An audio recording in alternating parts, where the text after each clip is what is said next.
All right, cool. So the garage is coming along pretty well. I've got all these shelves done up all along the whole ceiling of my house, or sorry, of the garage. And yesterday I built this cool little ski rack. Really easy to make if you got a router or a jigsaw and table saw and miter saw. There's really nothing much to it. It's 4 feet overall height and 10-inch depth. The skis are spaced at about 9 inches, so there's a slot for every 9 inches. Holds 3 pairs of skis, 3 pairs of downhill skis, 2 pairs of skate skis, and then there's even an extra slot down here at the bottom for some extra stuff. So stick around and I'll show you how I made this. Alright, cool. So the first thing that I did was I took a piece of plywood and split it into two 10-inch pieces. What I'll do next is clamp them or screw them together in this case. In opposite corners. And then what I did is I went over to my miter saw, my sliding miter saw, and I cut a 30-degree angle on that, and that's what I used as my jig to lay out the lines. And this is just a visual layout so that I know like where my skis are going to go. So all I've done is I just lined this side up front of the ski rack, and then that just guarantees me or assures me that this line here is 30 degrees. I'm also going to use this next as my jig for routering. So the next step is put a 1/2-inch router bit in my router. I'm going to make this 1 inch thick, so it's enough to get the skis into. The reason I'm using 1/2 inch is because 1 inch will be too much for my router. If you don't have a router, that's totally fine.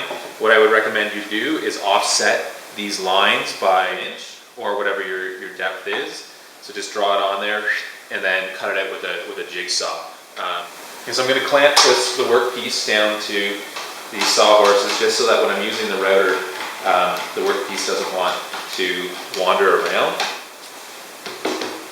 And I'm going to measure to the middle of my router here. So I'm going to offset my jig by 3 inches to the line. Okay, make sure you're wearing your goggles and ear protection. And fire up the router and away you go.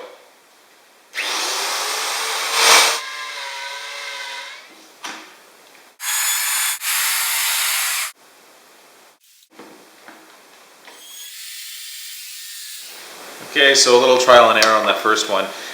One, I found that I needed 2 clamps instead of 1, and the router wasn't actually engaging the jig in the beginning there, so I'm going to move it actually a little bit. So I'm going to line this up again at 3 inches, and then using my speed square, to make sure that it's square, I'm just going to pop this out about 1 inch, just so that the router is engaging the jig when it first starts to cut.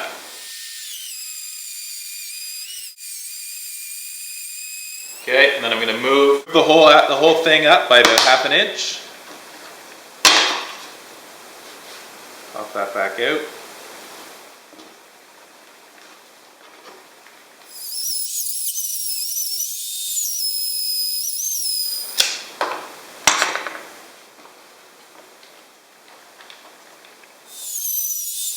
Okay, so now for the last one, I had to flip the jig over, and the problem that I ran into was every time I tried to move it, it wasn't lining up properly. So I cut the first little bit here, and I've set the router back in there, and then I've brought the jig up against the side of the router.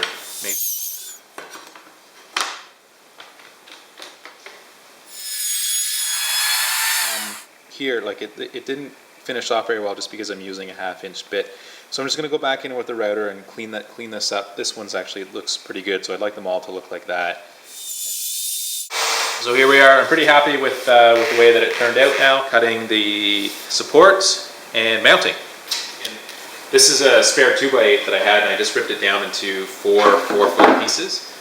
2 pieces for one of the supports or one of the racks. Put it together, pull it together with clamps. And then using 3-inch screws, I'm simply just going to screw it together.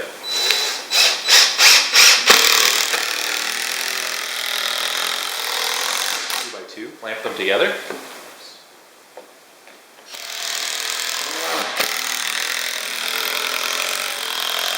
So as far as mounting, I think this is a pretty good piece of real estate here. So I'm just going to make sure that I'm going to hit my joist the whole way along. So I'm going to put a straight line. Make sure I'm going to hit my you don't have plywood in your garage or wherever you're doing this, if you're mounting this on drywall, make sure you hit a joist.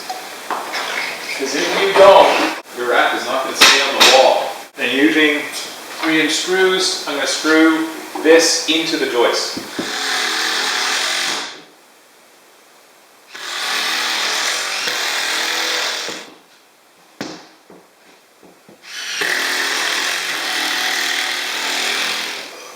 You can see it's pretty strong, eh? It's definitely going to hold my skis. So let's take it for a test drive, eh?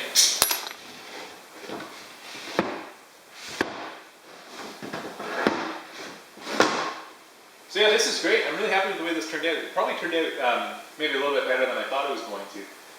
It's really nice because there's not a lot of profile on it. It makes your skis look really neat and tidy. You know, you can slide your poles even down in here. Indoors, in your garage, maybe outside, I don't know. But keeps your skis up off the floor and out of the way, and, you know, not jumbled around. This is actually, yeah, I like this.